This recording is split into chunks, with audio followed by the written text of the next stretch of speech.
पूरी करता है, जो मध्यम परिवार होता है, जो दिन रात कुआं खोदता है और पानी पीता है, वो पीएचडी विदेश करने क्यों जाएगा? जर्नलिस्ट महोदय, मैं ये जानना चाहता हूं आपके चैनल से कि जब केजरीवाल साहब ने कहा था कि 10वीं 12वीं बाद के बच्चियों को 1-1 लाख रुपया देंगे, शादी में हम 1 लाख 2 लाख देंगे, उन्होंने 12 साल में कितने को दिया? किसी को दिया क्या? अब वो जो है अब बाबा अंबेडकर पे जो है योजना पर योजना निकालते हैं, छात्रवृत्ति का निकालते हैं कि जो दलित शोषित के बच्चे विदेश में पीएचडी करने जाएगा तो खर्चा मैं दूंगा। अरे भाई, दलित शोषित को पहले 8वीं पास तो करा दो, पहले 12वीं 10वीं तो पास करा दो। जो बेचारे मजदूरी करता है, जो मध्यम परिवार होता है, जो दिन रात कुआं खोदता है और पानी पीता है, वो पीएचडी विदेश करने क्यों जाएगा? देश के अंदर वो पढ़ नहीं सकता, उसको अच्छा एजुकेशन नहीं मिलता। एक तरफ केजरीवाल कहते हैं कि मैं एजुकेशन के लिए अच्छे अच्छे स्कूल बना दिया, तो मैं पूछना चाहता हूं केजरीवाल जी से कि क्या आपने अपने बच्चों को इस जो अच्छा स्कूल बनाया वहां पढ़ा रहे या पढ़ाया? आपके कोई नेता का बच्चा पढ़ रहा है, आपका नगर निगम के जो जितने भी वार्ड काउंसिल हैं उनके बच्चे पढ़ रहे, ये सब प्राइवेट स्कूल में पढ़ रहे। फिर आपने एजुकेशन नहीं दिया। आप संजीवनी योजना की बात कर रही हैं मैडम, आप जो है छात्रवृत्ति की बात कर रही हैं मैडम। जो योजनाएं दी गई महिलाओं को, जो पहले 1000 देने की बात थी, वो 1000 दिया क्या? क्या आपने बस में जो आपने कमांडो रखा? जेल में थे मुख्यमंत्री जी। जेल से तो मुख्यमंत्री शासन चला रहे थे, वहीं से करें मैं इस्तीफा नहीं दूंगा। अगर इस्तीफा देते दूसरा मुख्यमंत्री होता हम पकड़ते, लेकिन वो कहा कि नहीं, मैं ही मुख्यमंत्री रहूंगा। और जब बाहर आए तो बड़ी चालाकी, बड़ी सावधानी, बड़े झूठ और बड़े जादुई तरीके से कहा हमारी जो है देखरेख, हमारी विरासत का देखरेख अतिशी करेंगी। और बड़े सोची समझी साजिश में अतिशी ने कहा मैं कौन होता हूं, मैं तो भरत हूं, मैं तो सेवक हूं, मेरा राम जी का खिड़ाओ शासन करेगा। तो दिल्ली के अंदर मुख्यमंत्री कौन है? खिड़ाओ है। मुख्यमंत्री शैडो मुख्यमंत्री है। तो मुख्यमंत्री कल जेल में थे केजरीवाल, तब भी थे, आज जेल से बाहर हैं, तब भी मुख्यमंत्री केजरीवाल हैं। उनकी बीवी, उनके लोग चला रहे हैं दिल्ली को।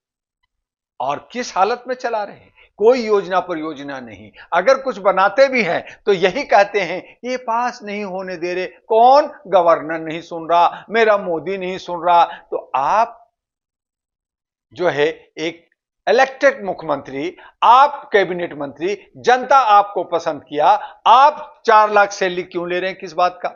आप जो है सिक्योरिटी किस बात का ले रहे हैं? आप जो है सारे सुख सुविधा किस बात का ले रहे? जब आप मुख्यमंत्री नहीं है, जब आपकी सत्ता ही नहीं है, जब को आपको पावर ही नहीं है, तो आप ये जनता का टैक्स का जो भोग रहे हैं वो छोड़ दीजिए ना, सब कुछ छोड़ दीजिए। सारे नेता कहें आम आदमी पार्टी का कि जब हमें कुछ कर ही नहीं रहे हैं, जब हमें कुछ मिल ही नहीं रहा है, तो मैं कोई मंत्री ही नहीं हूं, तो मैं तो जनता का, मैं तो जो है एक जो है धरना प्रदर्शन करने वाला, मैं सड़कों में चलने वाला, मैं मोहल्ले में चलने वाला हूं और चल रहा हूं। तो आज भी आप गाड़ी में घूम रहे हैं, आज भी 625 करोड़ विज्ञापन का पैसा खर्च कर रहे हैं, आप आज भी बनियों से, साहूकारों से और कॉर्पोरेट कंपनियों से चंदा धंधा कर करके काम कर रहे हैं और रैलियां कर रहे हैं और जो है दुनिया भर के बैनरबाजी और पोस्टरबाजी कर रहे हैं।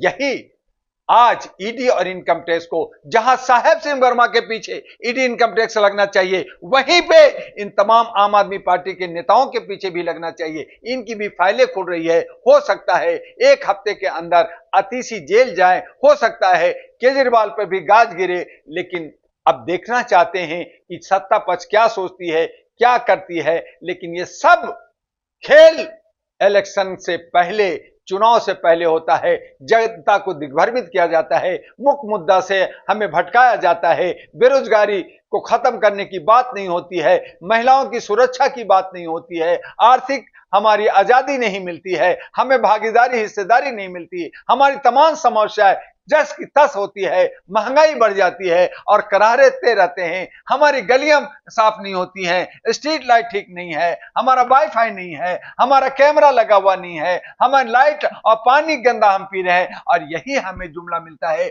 हमें जिता दो हम सब कुछ कर देंगे, हमें जिता दो हम सब कुछ ठीक कर देंगे। तो तुम जिताने के बाद तुमने 12 साल में हमें क्या दिया, ये जनता पूछती है।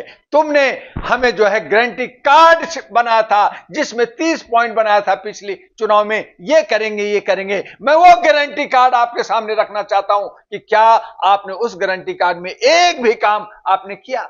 आप कह रहे हैं कि भाई ये योजना ला रहा हूं, जैसे हमारे मोदी जी भी कह रहे हैं मैं ये कर रहा हूं, मैं ला रहा हूं, मैं दे रहा हूं। यही हमारे जो है कांग्रेस का राजीव गांधी जी कहते थे हम कर रहे हैं, ला रहे हैं। तो ये सब कहते हैं कुछ, करते कुछ हैं। ये हाथी के दांत खाने के और दिखाने के अलग हैं। इनसे हमें बचना होगा और हमें सावधान होकर करके दिल्ली को बचाना होगा।